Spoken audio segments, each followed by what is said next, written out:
నమస్తే అండి. నేలకొండపల్లి మండల హెడ్ క్వార్టర్లో ఉన్న హాస్పిటల్ 100 పడకల హాస్పిటల్ ప్రకటించినా కూడా డాక్టర్లు సమయానికి అందుబాటులో లేరు. డాక్టర్లు కేటాయించిన ఇక్కడ 9 డ్యూటీకి అంతా డిప్యూషన్ మీద ఉన్న తప్పితే లేరు. ప్రభుత్వం ఆరుబాటంగా అనేక సంక్షేమ పథకాలు కేటాయించిన ఈ నేలకొండపల్లి హాస్పిటల్కి కొన్ని పరికరాలు ఇచ్చినా నిరుపయోగంగా పడి ఉన్నాయి.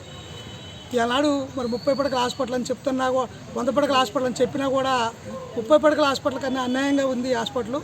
పేషెంట్లు పెద్ద ఎత్తున వచ్చిన డాక్టర్లు అందుబాటులో లేరు కాబట్టి రాష్ట్ర ప్రభుత్వం మంత్రి గారు ఎమ్మటే దీని మీద స్పందించి నేలకొండపల్లి 100 పడకల హాస్పిటల్ని కొత్త హాస్పిటల్ నిర్మించాలి. ఎప్పుడో 1973లో ఈ హాస్పిటల్ నిర్మాణం జరిగింది. ఆ హాస్పిటల్లో కూడా కొంతమంది డిప్యూషన్ మీద తప్పితే ఇక్కడ డైరెక్టర్ డాక్టర్లు లేరు. రాష్ట్ర ప్రభుత్వం స్పందించి నేలకొండపల్లి మండల కేంద్రం 100 హాస్పిటల్ ప్రకటించిన పాత హాస్పిటల్ ఉంది, కొత్త హాస్పిటల్ నిర్మించాలి. డాక్టర్లు అందుబాటులో ఉండాలని కోరుతున్నాం. నేలకొండపల్లి మండలంలో అనేక రకాల కుక్కలు అలాంటి పాము కాట్లు ఉన్నా కూడా ఇండిషన్లు ఇక్కడ అందుబాటులో అని ఖమ్మం హెడ్ హాస్పిటల్ పంపిస్తున్నారు.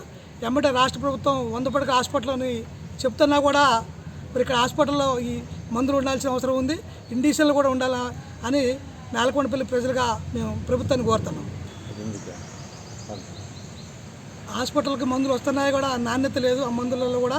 అదేవిధంగా హాస్పిటల్ పెద్దదని చెప్తాను, పెద్ద ఎత్తున ఈ ప్రాంతంలో ఉన్న ప్రజలు ఇక్కడికి వచ్చిన అరాకొర మందులు తప్పితే పెద్దగా వైద్యాన్ని జరిపే మందుల్లో కాబట్టి జిల్లాలకు హెడ్ క్వార్టర్కి పోతున్నారు. వాళ్ళందరికీ కూడా మండలంలో ఉన్న 100 పడకల హాస్పిటల్లో చెప్తున్నారు కాబట్టి మందులు నాణ్యత మందులు ఇవ్వాలి.